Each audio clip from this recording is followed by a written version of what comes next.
Hola, buenos días. Buen día. Buenas.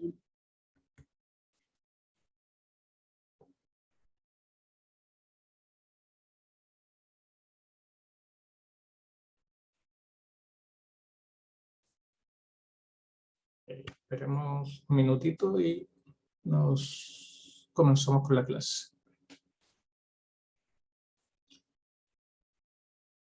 A todo esto, ¿cómo les fue la semana pasada en el control? ¿Cómo lo encontraron?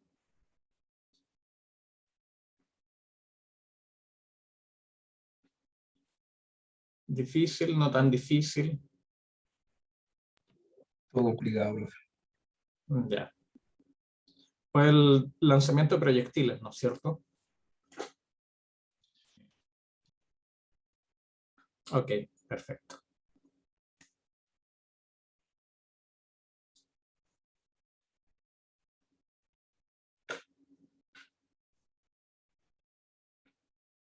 Bueno, veamos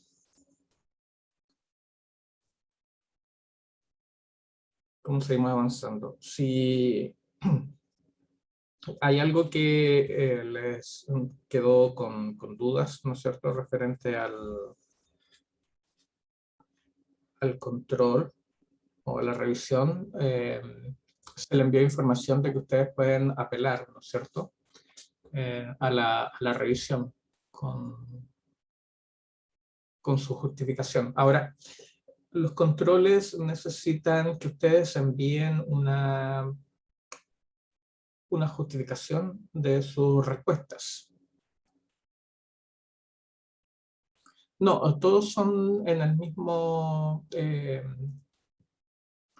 modo, Constanza. Todos los controles son iguales.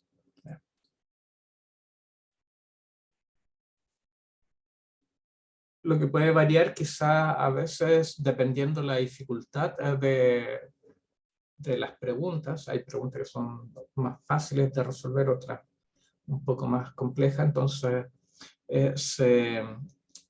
cuando son preguntas más bien rápidas de contestar, puede haber más de una pregunta.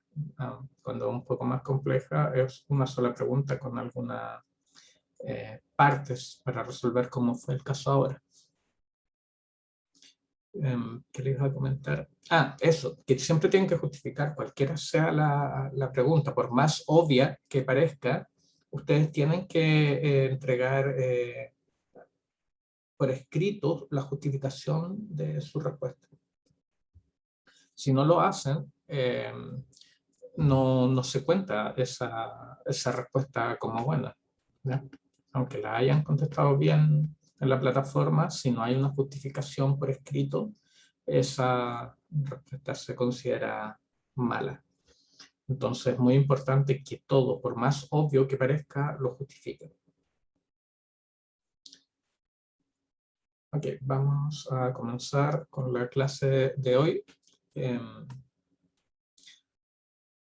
La semana pasada, ¿no es cierto?, dejamos propuesto un problema. No sé si hay alguien que quiera presentar la resolución de esto. Estaba relativamente sencillo. Solamente se pedía representar gráficamente las aceleraciones centrípetas y tangenciales en los casos que se mencionaban. Todos los puntos, ¿no es cierto? Y los puntos son una persona sobre una patineta se mueve sobre una pista en forma de semicírculo de radio R. La persona pasa por el punto mostrado en la figura, acá, y luego por el punto P, después de haber iniciado su movimiento desde el extremo izquierdo. O sea, está este punto y el punto P acá. ¿Alguien dibujó los vectores? ¿Lo tiene? ¿Que quiera presentarlo?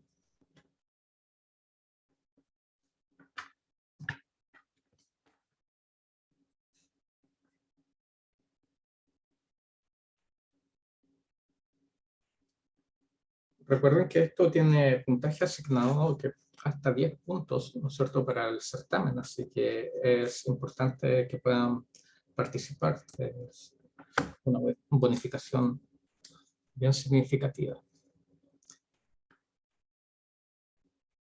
Ok, si no hay nadie, lo voy a resolver yo. Entonces, el primer punto, que cuando parte, ¿no es cierto? Bueno, la aceleración centrípeta apunta siempre hacia el centro y la tangencial, como dice su nombre, es tangente al movimiento. En este caso, ¿no es cierto?, la componente, ya lo vamos a ver más adelante, justamente a partir de esta clase ya empezamos a ver las causas del movimiento, fuerza, entonces vamos a ver que hay acá la responsable de la gravedad, ¿no es cierto?, que está impulsando al patinador. En este punto, nosotros si trazamos una línea imaginaria hacia el centro, entonces la centrípeta apuntaría siempre hacia el centro y la tangencial apunta, como dice su nombre, tangente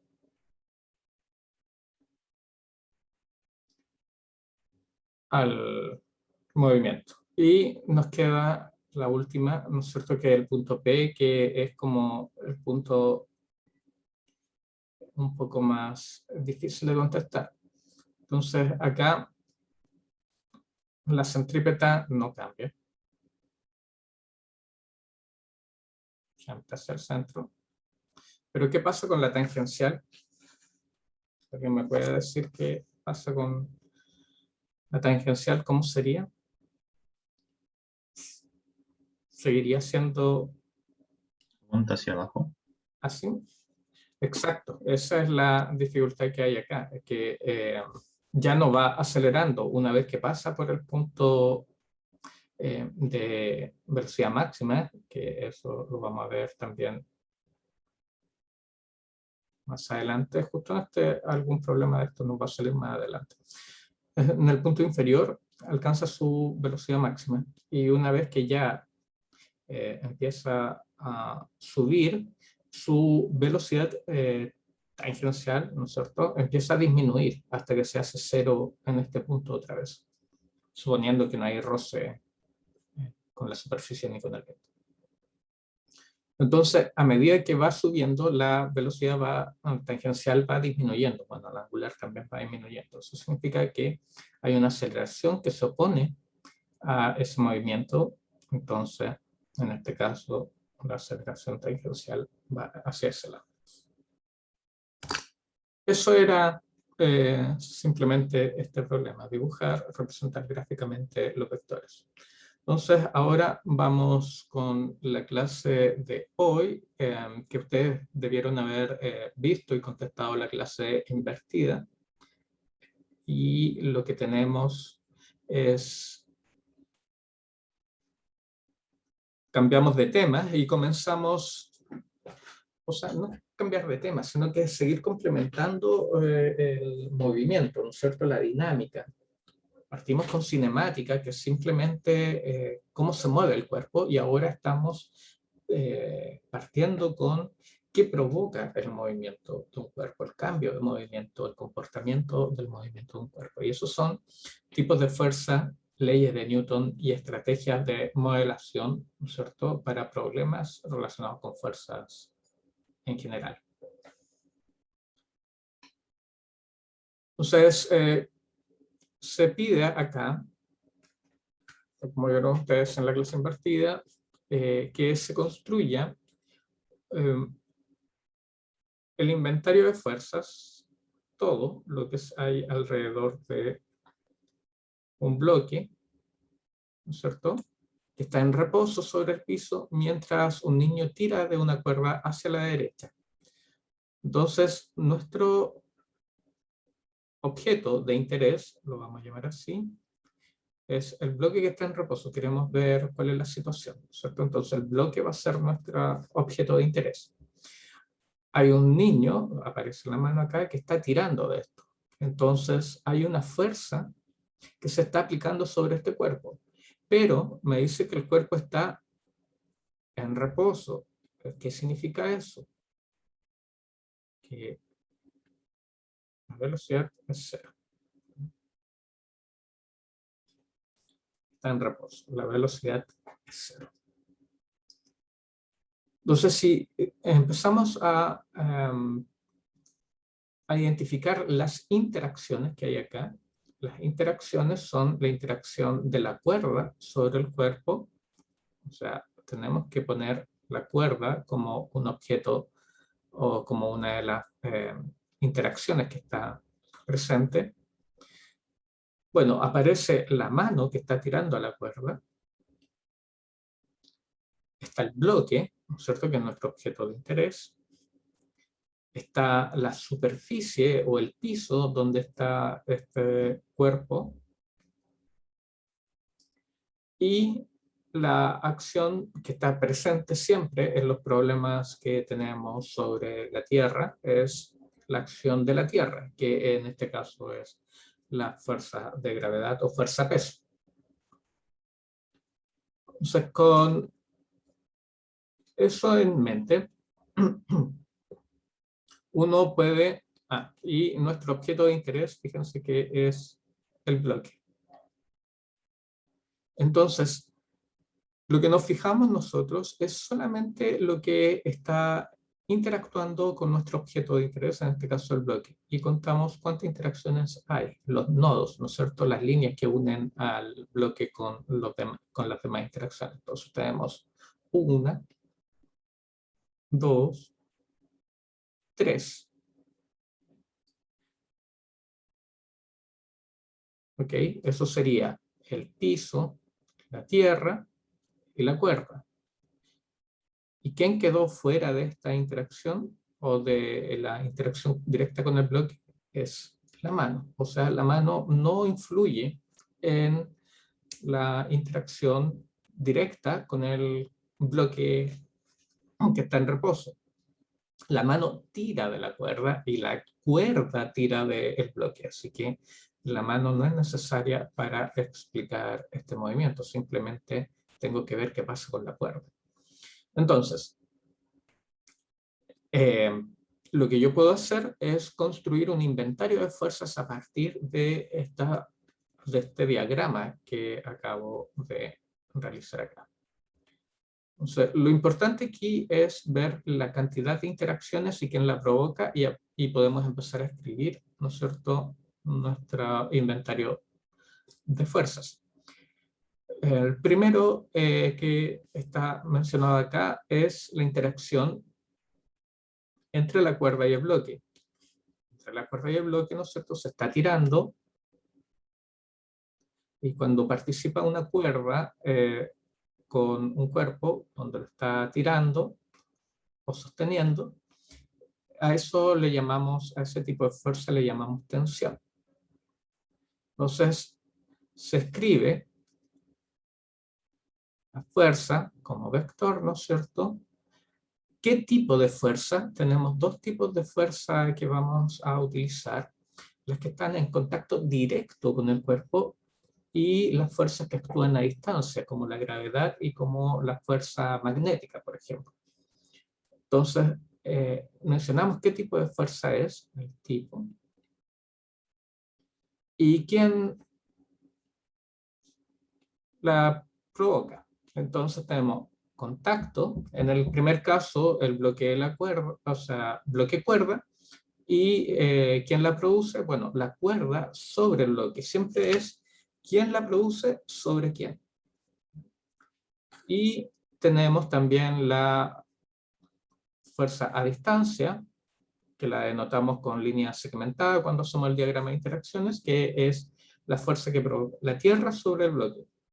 Y la Tierra sobre el bloque la denominamos como peso, como tensión, utilizamos la letra T para la cuerda, ¿no es cierto? Y finalmente nos queda la fuerza del piso sobre el bloque, que la vamos a llamar simplemente fuerza F. ¿Okay? El objeto que estudiaremos es el bloque. Entonces aquí algunas definiciones, ¿no es cierto? tensión. Dame un segundo.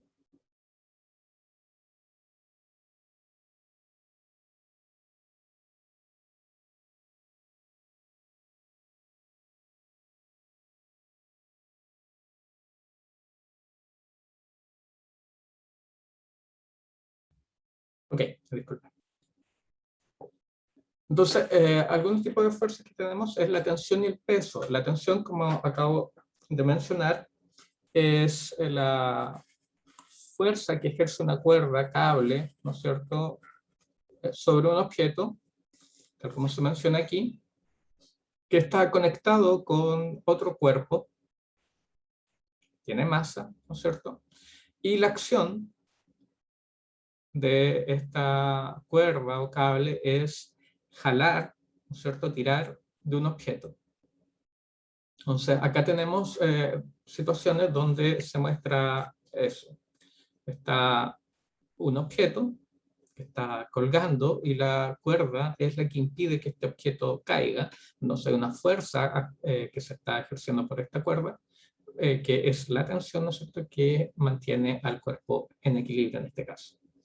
Y acá tenemos una mano que está tirando de una cuerda para, ¿no es cierto?, jalar o tirar a un cuerpo, valga la redundancia. En esta situación en particular, esto puede no siempre ser así horizontal, ¿no es cierto? Se puede tirar una cuerda en esa dirección, se puede tirar incluso en esa dirección, ¿ya? Puede tener un ángulo, la fuerza en general. Eso es lo que quiero decir en otra palabra. Bueno, y el peso, bueno, ahí está cómo se dibuja esta fuerza, ¿no es cierto? La fuerza va, ¿no es cierto?, en la dirección que se está ejerciendo. No puedo dibujar una tensión, ¿cierto? Si estoy con una mano y una cuerda, en esa dirección, hacia el bloque. O que una cuerda se flecta, ¿cierto? Y no va a empujar. La cuerda no es rígida como para ejercer un empuje. No es como una barra. Si uno tiene una barra y tira a través de esa barra, va a haber una suerte de tensión. Pero si uno empuja esa barra hacia el cuerpo, también va a poder ejercer fuerza sobre el cuerpo y moverlo. Una barra rígida, pero en el caso de la cuerda no es rígida, así que la tensión siempre va a salir del cuerpo hacia algún lado. Luego tenemos el peso. El peso apunta siempre hacia, verticalmente hacia abajo, dependiendo de nuestro sistema de referencia, pero en general apunta siempre hacia abajo, hacia el centro de la Tierra. Ese es el punto de referencia. Siempre apunta hacia el centro de la Tierra. Y la magnitud, ¿no es cierto?, puede ser obtenida a través de la masa por la aceleración de gravedad. Entonces, esta fuerza tiene igual dirección que el vector de aceleración de gravedad. El peso de un objeto de masa m se calcula como P igual a mg. Esto todo es conocido para ustedes, así que no debería haber problemas con eso. Leyes de movimiento. ¿Okay? Vamos a hacer el enunciado de las leyes de movimiento de Newton. Un segundo. Sí. Y partimos con la primera ley o el primer enunciado de la ley de movimiento de Newton, que dice, o más o menos se puede expresar en la siguiente oración. Todo cuerpo sigue en estado de reposo o de movimiento uniforme en línea recta, a menos que sea obligado a cambiar ese estado por obras de fuerzas aplicadas sobre él. ¿Okay? Entonces, lo importante acá son estas dos sentencias. Estado de reposo o movimiento uniforme en línea recta. La primera ley de Newton, ¿no es cierto?, podemos resumir matemáticamente en que la suma,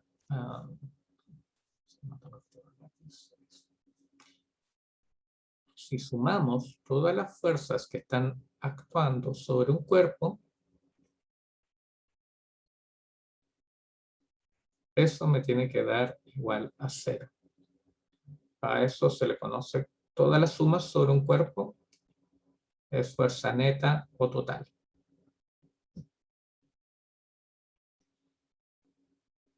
Y que sea 0, bueno, vamos a ver esto a partir de la segunda ley de movimiento, pero que la sumatoria de fuerzas sea 0 tiene implicancias. Estas implicancias son dos. Un cuerpo que está en reposo significa que, como vimos recién en el problema, su velocidad es 0. Y un cuerpo de movimiento uniforme, ¿qué significa movimiento uniforme? Que, No tiene aceleración. ok, y eso se transforma en cuanto a la velocidad. ¿Qué podemos decir de la velocidad? Es constante. La velocidad es constante, ¿ya? Movimiento uniforme en línea recta, en este caso, significa, tal como dice su compañero, velocidad constante. Entonces, si nos hablan que la sumatoria de fuerzas o no hay fuerzas actuando sobre un cuerpo, fuerzas netas actuando sobre un cuerpo porque siempre hay fuerzas actuando, pero la sumatoria total es 0. Entonces, tenemos dos posibles condiciones del estado de movimiento de un cuerpo. O está en reposo, velocidad 0, o está moviéndose con velocidad constante. Eso es algo bien importante de recordar. El segundo enunciado se puede resumir en lo siguiente. El cambio de movimiento es proporcional a la fuerza motriz neta aplicada y tiene la dirección de la recta según la cual esa fuerza se aplica. Está un poco raro como está enunciado, pero en otras palabras el enunciado se puede explicar como si un cuerpo, agarrándonos de la definición anterior de el primer enunciado, primera ley, si un cuerpo cambia su estado de movimiento, ¿ya? O sea, no se mantiene en reposo, no se mantiene con rapidez constante, con velocidad constante, en línea recta, si cambia de dirección o cambia su módulo, ¿no es cierto? Porque como es un vector, que se mantenga constante significa que su magnitud es constante y que su ángulo es constante. Si cambia su dirección o cambia su módulo o ambos, entonces significa que hay una acción que está haciendo que cambie su movimiento, su condición de movimiento. En ese caso está actuando una aceleración. Una fuerza distinta de 0 y por lo tanto aparece una aceleración. Entonces, si la masa de un móvil es constante, entonces podemos decir que la fuerza neta aplicada es directamente proporcional a la aceleración adquirida en factor de la masa. En otras palabras, de nuevo, si la fuerza neta actuando sobre un cuerpo que es igual a la sumatoria de todas las fuerzas individuales que participan sobre un cuerpo, es distinta de 0, entonces va a ser proporcional a la masa, por, ¿no es cierto?, la aceleración que experimenta ese cuerpo.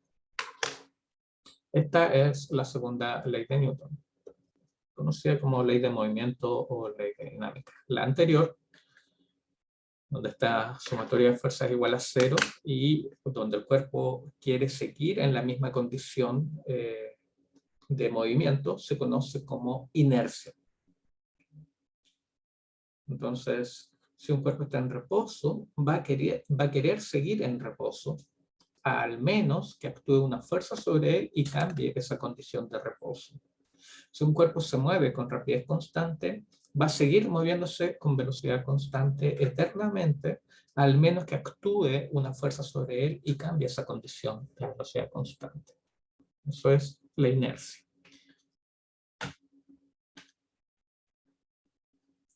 Y por último, tenemos el enunciado de la tercera ley de Newton, que ustedes conocen como la ley de acción y reacción, que enuncia lo siguiente: para cada acción existe siempre opuesta una reacción contraria. O las acciones mutuas de dos cuerpos, ¿cierto?, de uno sobre otro, son siempre iguales y dirigidas en direcciones opuestas. Entonces, acá hay un ejemplo donde hay un macetero sobre una mesa. O sea, hay dos cuerpos actuando acá, la mesa y el macetero. El macetero, supongamos que es nuestro cuerpo de interés, el macetero, por acción de la fuerza de gravedad, por el peso, debería caer hasta el piso, ¿ya? Pero no cae porque hay algo que le impide que cae, que es la mesa. Y como hay una fuerza actuando sobre el macetero, tiene que haber una fuerza que ejerce la mesa que contrarresta la fuerza inicial, ¿no es cierto?, la fuerza peso.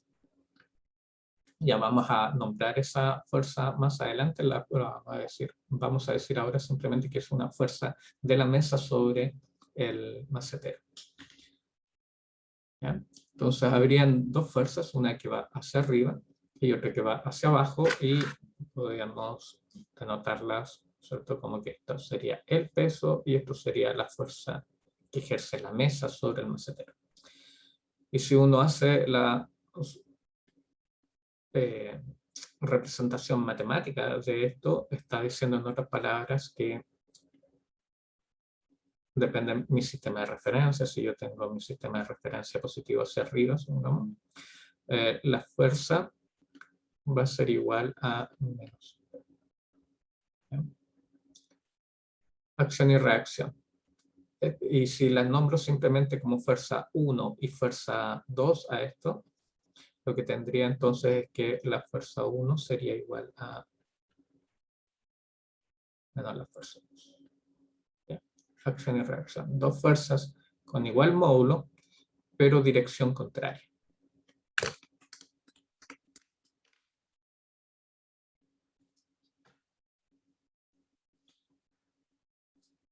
Diagramas de cuerpo libre. Diagrama de cuerpo libre. Una vez identificadas las fuerzas presentes en el sistema, debemos identificar las direcciones de estas. En un diagrama de cuerpo libre, el objeto bajo estudio se representa por un punto como aparece aquí. O sea, en el caso del bloque que estábamos viendo, que era tirado por una cuerda que un niño tiraba, ese cuerpo, que es un bloque, lo podemos representar simplemente por un punto, que simplifica, ¿no es cierto?, en nuestra representación gráfica para resolver de manera más simplificada el problema. Consideraremos que todas las fuerzas actúan sobre dicho punto, o sea, todas las fuerzas están actuando sobre este punto o desde este punto, ¿no?, en las direcciones correspondientes. Por ejemplo, una fuerza 1 que va hacia abajo, una fuerza 2 que va horizontal, una fuerza 3 que va en diagonal. Siempre se representan desde el punto en cuestión, nuestro punto que representa al cuerpo, etc. Cualquier fuerza que esté actuando sobre el cuerpo se va a representar de igual manera. Entonces, volvamos a la situación física inicial. El bloque, ¿no es cierto?, en reposo sobre el piso, mientras que un niño tira de una cuerda hacia la derecha. Tenemos ya acá el enunciado de el inventario de fuerzas, ¿no es cierto?, donde está la tensión actuando, donde está el peso actuando y donde está la fuerza del piso sobre el bloque actuando. Tenemos el diagrama de cuerpo libre. Entonces, esto nosotros lo hemos hecho en el curso anterior de FIS100, y no debería representar mucho problema de cómo nosotros podemos representar la fuerza actuando sobre este cuerpo. Entonces, lo primero y siempre recomendable, porque lo más fácil de dibujar, es la fuerza peso, siempre actuando hacia abajo. Luego tenemos otra fuerza que es fácil de identificar, que sería la tensión, ¿no es cierto?, de la cuerda, que va horizontal.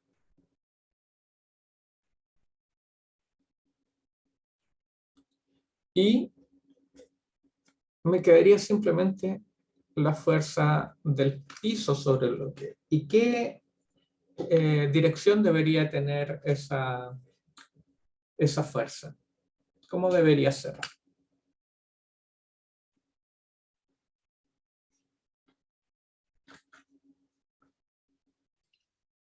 En diagonal hacia la izquierda.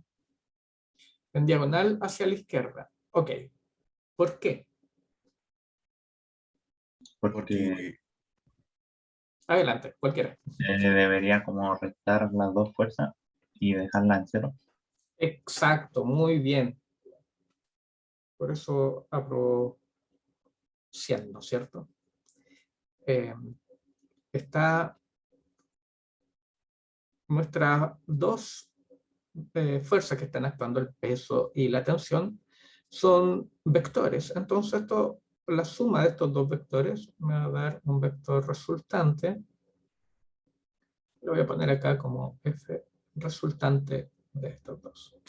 Esa sería la fuerza total que está ejerciendo la tensión y el peso, ¿cierto? Al sumarse sobre la acción sobre el cuerpo, su dirección y su magnitud sería la que está representada acá en verde. Pero el problema me dice que el bloque está en reposo. Entonces la sumatoria de fuerzas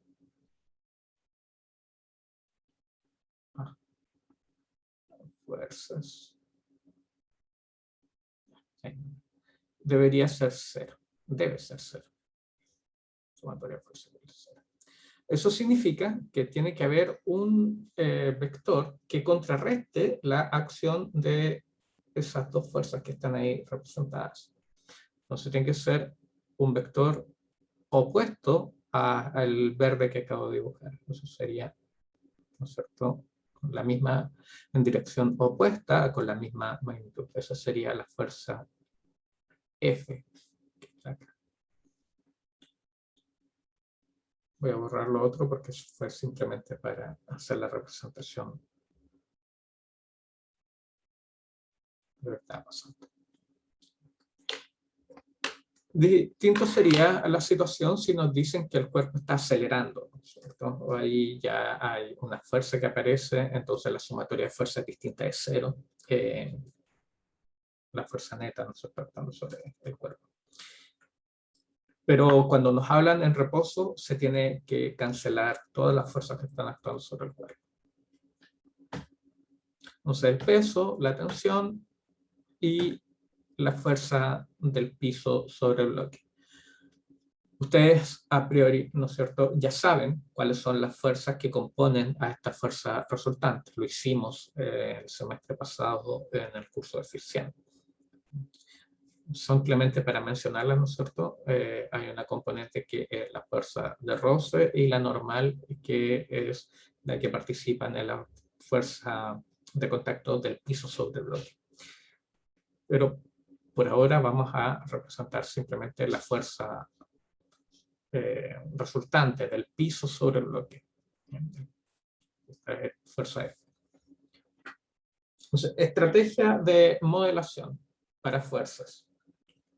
La estrategia es la que ustedes ya conocen y vamos a utilizar nuevamente, construir diagrama de interacciones, primeramente, hacer el inventario de fuerzas, una vez que ya tengo cuáles son los elementos que están participando o que están interactuando con el cuerpo de interés, hago el inventario de fuerzas, construyo el diagrama de cuerpo libre y reviso la consistencia con las leyes de Newton. En otras palabras, empiezo a escribir las ecuaciones que puedo obtener a partir de mi diagrama de cuerpo libre. Ahora, una cosa que no he mencionado hasta ahora y que es de suma importancia, cuando uno hace un diagrama de cuerpo libre o cuando uno trabaja con ya representaciones, ¿no es cierto?, de problemas de fuerza, antes de hacer cualquier cosa, uno tiene que dar su sistema de referencia que va a utilizar para poder resolver este problema.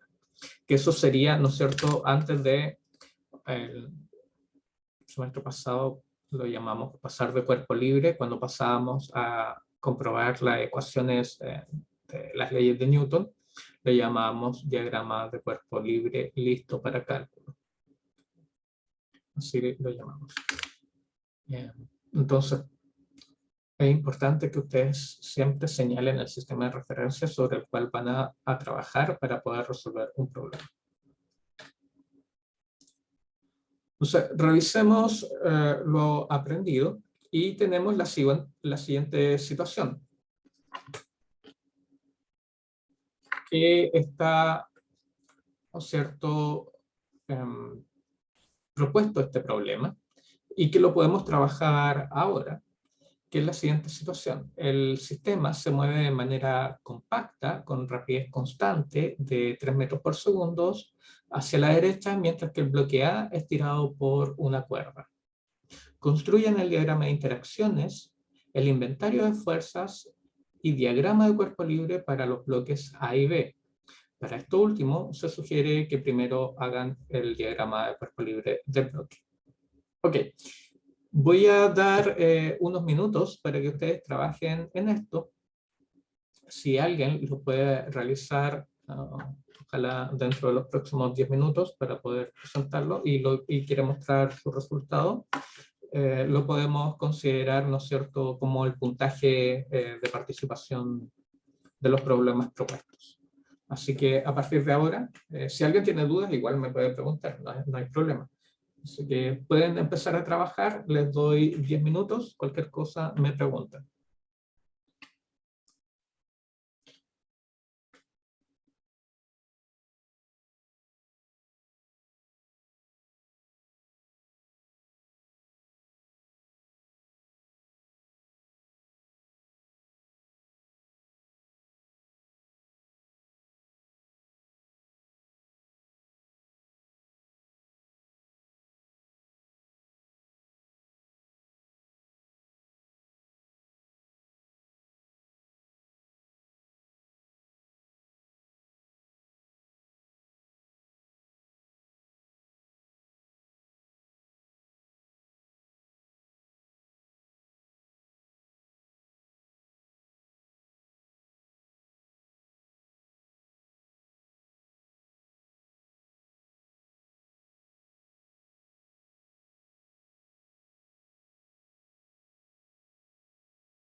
Recuerden que diga que el sistema se mueve de manera compacta es que A y B se mueven como si fuera un solo cuerpo. O sea, B no se resbala encima del cuerpo A. Benjamín, ¿qué pregunta? ¿El piso tierra tiene su propio círculo o no tiene más interacciones? Eso queda a criterio de ustedes. Yo no voy a penalizar si ustedes lo escriben separados o lo escriben juntos. Se sugiere, ¿no es cierto?, por ahorrar espacio cuando uno resuelve, que la interacción del piso y tierra lo hagan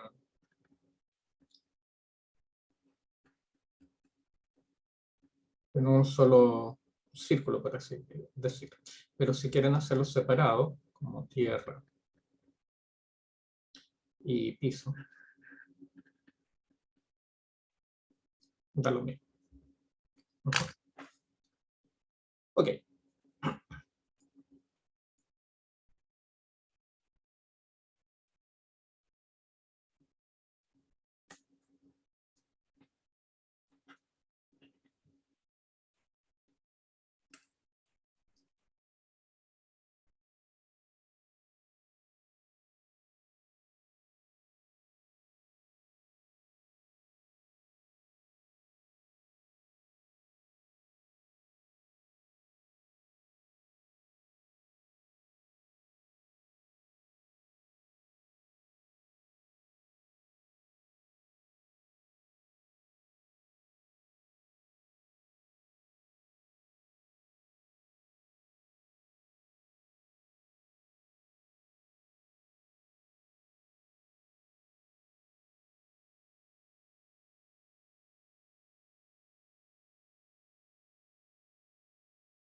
Profe, está muteado. Disculpa. Sí, lo que iba a decir es referente a lo que pregunta Benjamín. Por lo que entiendo, me dice, las fuerzas de contacto cuentan como dos para el inventario de fuerzas, uno para la gravedad y uno para la normal. No, todavía no vamos a separar las fuerzas en normal y fuerzas de roce, simplemente vamos a llamar las... De hecho, esas son cuando uno hace las ecuaciones de Newton, cuando pasa de cuerpo libre a lo que ustedes ya conocen como diagrama de cuerpo libre listo para cálculo, ahí recién aparecen estas acciones de fuerza de roce y todo lo demás. Al menos que explícitamente aparezca en el enunciado, pero todavía no estamos en esa parte. Estamos hablando de las interacciones que estamos viendo, y las que se están nombrando acá es la del piso con el bloque o la del bloque con el bloque, pero no la normal, no vamos a hablar de eso todavía.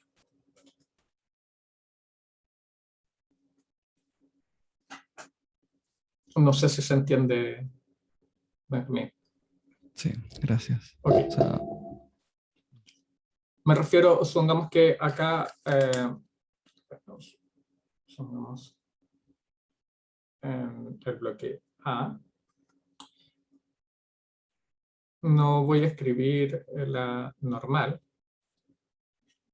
sino que voy a escribir la fuerza del piso, no sé en qué dirección será. Fuerza del piso.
Es correcto, Matías.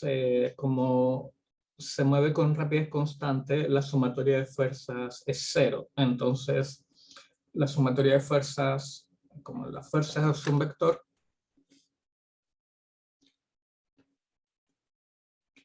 la fuerza es un vector, significa que si tenemos un sistema de referencia X, Y, esto se puede descomponer como Fx, Y más Fi, J tongo. Y todo esto igual a cero. Esto sigue que Fx, Y es cero y que también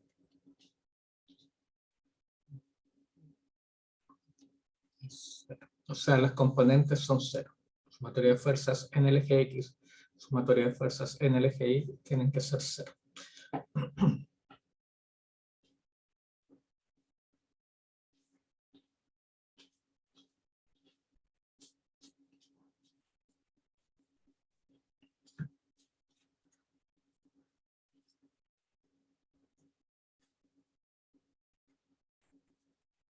Ok, ¿cómo van? ¿Alguien ya ha terminado?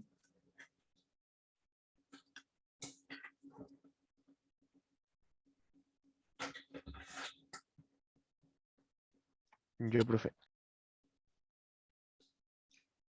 Ok, disculpen, no alcancé a ver quién habló. Yo, Joan, ok. Joan, ¿quieres presentar lo que acabas de bueno, hacer? ¿Sabes rayar, no es cierto, con Zoom? ¿me puedo presentar, profe? Como quieras. Voy a Sí, dejar de mejor. compartir y tú lo haces. Ya. Ok. Ahí dejé de compartir para que puedas. Ya.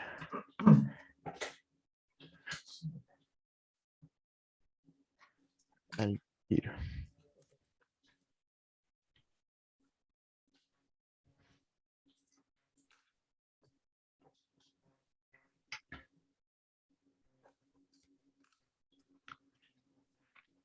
Ya, sí, mira, sí lo hice.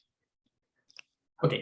A ver, entonces tenemos el diagrama de interacciones A, B, ¿no es cierto? Hay interacción entre A y B. Hay interacción de A con la cuerda. Hay interacción de A con el piso. Hay interacción de A con la tierra. Y hay interacción de B con la tierra. Entonces, A tiene 1, 2, 3, 4 interacciones. Y B tiene 2 interacciones. Ok, después el inventario de fuerzas en el bloque A. Okay. Fuerza de contacto, cuerda con el cuerpo A, contacto. Está todo bien, lo único que son vectores, así que faltan las flechitas. Ay, ay. Pero es nomenclatura nomás. Pero el fondo del problema está bien, la resolución. Este contacto piso A.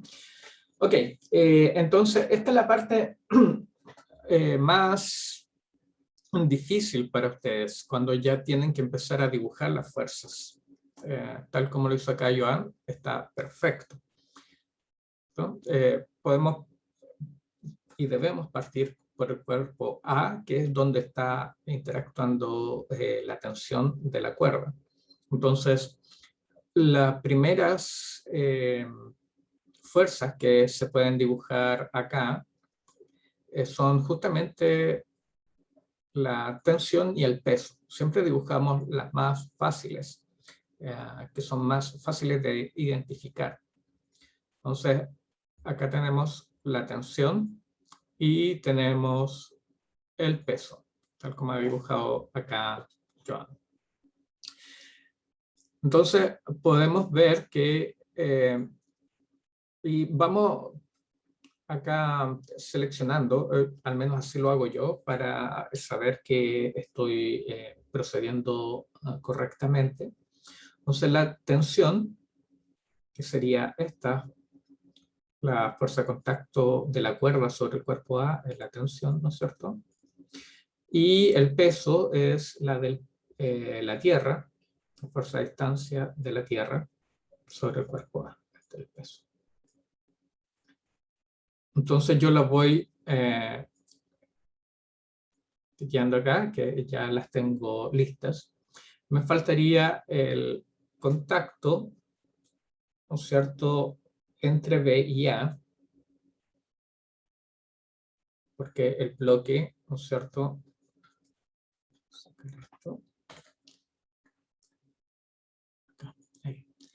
el bloque B está encima del bloque A, entonces está ejerciendo una fuerza B sobre A y apunta hacia abajo, ¿ya? Consecuencia de la masa de B, el peso de B, entonces actúa hacia abajo.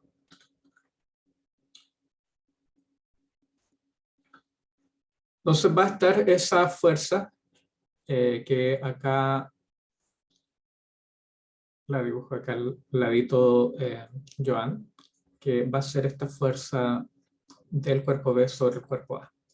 Entonces va a haber una resultante de estas dos fuerzas, que es la que dibujo un poco más largo acá, que es la suma de el peso de A más la fuerza del cuerpo B sobre A. Está en rojo aquí. Va a ser la suma de las dos que están hacia abajo. Entonces, como el cuerpo se mueve con velocidad constante, tiene que necesariamente la fuerza que nos queda, que es la fuerza del piso sobre A, contrarrestar la acción de la tensión y la fuerza de peso sobre A y la que está ejerciendo el bloque B sobre A. No sé, si nos damos cuenta, eso debería ser, la resultante de esto debería ser algo así. ¿Ok? Entonces, la fuerza del piso sobre el bloque A debería ser tal como lo representa ahí Joan, esa fuerza de esa manera. Ahora, sobre el bloque B, bueno, el bloque B simplemente está sintiendo la acción del peso de B. Es bueno siempre ponerle subíndice a esto para identificar, nos va a servir sobre todo cuando uno tenga que hacer las ecuaciones después, identificar qué es cada cosa. Y el par, ¿no es cierto?, entre esto y esto, no, la anterior y esta. Eso es un par de acción y reacción, ¿ya? Esta interacción que está aquí.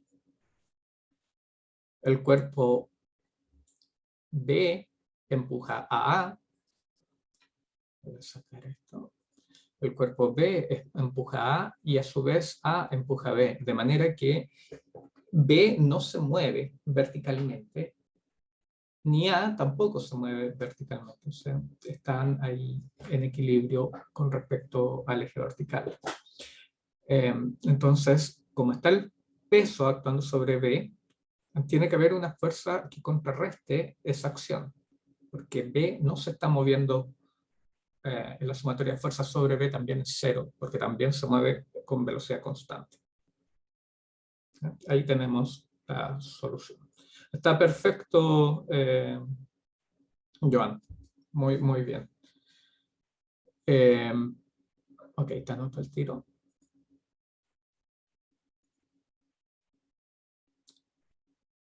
Entonces, tenemos la presentación. Voy a compartir. ¿Veis?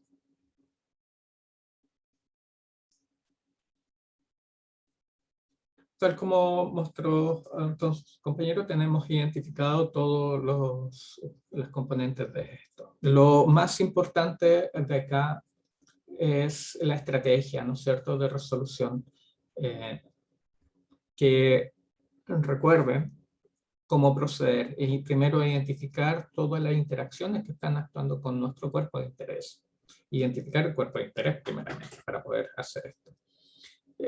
Y el enunciado siempre es fácil de poder identificar el objeto de interés. Luego, hacer el inventario de fuerzas. Una vez que tengo nuestro diagrama de interacciones, estos circulitos con sus uniones, puedo empezar a hacer mi inventario de fuerzas. Mi inventario de fuerzas lo puedo comenzar a hacer, ¿dónde estaba? Acá. Aquí. Contando, ¿no es cierto?, los nodos, estos puntitos, ¿cierto?, que llegan al objeto de interés, todas las acciones que llegan al objeto de interés. Cuento 1, 2, 3 y le empiezo a hacer el inventario. ¿Cuál es cuál? Le asigno una representación, ¿no es cierto?, con un vector. En el caso de la tensión nos reservamos la letra T mayúscula. En el caso del peso nos reservamos la letra P mayúscula. Y después, bueno, yo puedo representar una fuerza con la letra que quiera. No hay ninguna restricción con eso. Simplemente uno tiene que ser consistente después con esa misma notación cuando resuelve. Entonces, esta clase es para recordarles cómo hacer el diagrama de interacciones, principalmente recordarles la estrategia de construcción de esto, y la clase que sigue vamos a trabajar extendiendo esto para la resolución de problemas ya aplicados con las leyes de Newton. Pregunta, ¿cómo estuvo la clase de hoy? Porque incluso nos sobró tiempo. ¿Estuvo muy rápida o estuvo a buena velocidad para ustedes? Todo bien. Ok, si a alguien le pareció un poco rápido, me puede hacer el comentario sin ningún problema. La idea es que todos vayamos avanzando de la misma manera. Este tiempo a veces nos va a quedar, otras veces se nos hace muy corto, como en las clases anteriores, ¿no es cierto? Hemos tenido poco tiempo para poder ahondar en los problemas. Ya que me quedó tiempo, un par de comentarios nomás. Por favor, asistan a la ayudantía, son de mucha utilidad. Creo que el viernes pasado en particular no hubo ayudantía en cuanto que se llama en la hora que había que hacer, se hizo asincrónica. Y el video ya está disponible de la ayudantía para que la puedan ver. Cualquier cosa, ustedes pueden contactar al ayudante. Si no tienen su correo o su contacto, me dan un segundo.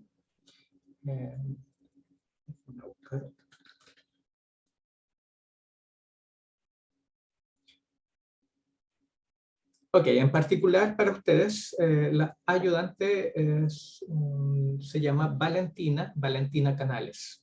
¿Ya?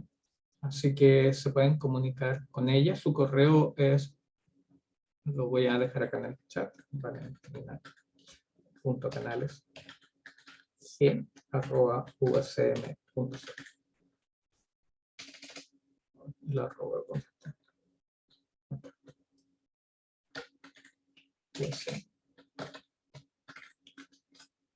ese es el correo. Cualquier cosa le pueden preguntar a ella. Siempre yo estoy disponible también si necesitan, tienen alguna duda con la resolución de la tarea, con algún problema en particular, me pueden escribir.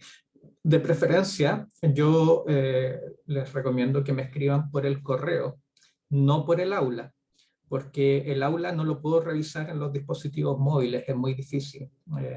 Pero sí puedo revisar un correo en el teléfono o en la tablet y contestarles rápidamente. Así que les recomiendo que me contacten por correo. Si no se acuerdan de mi correo, también ahí está.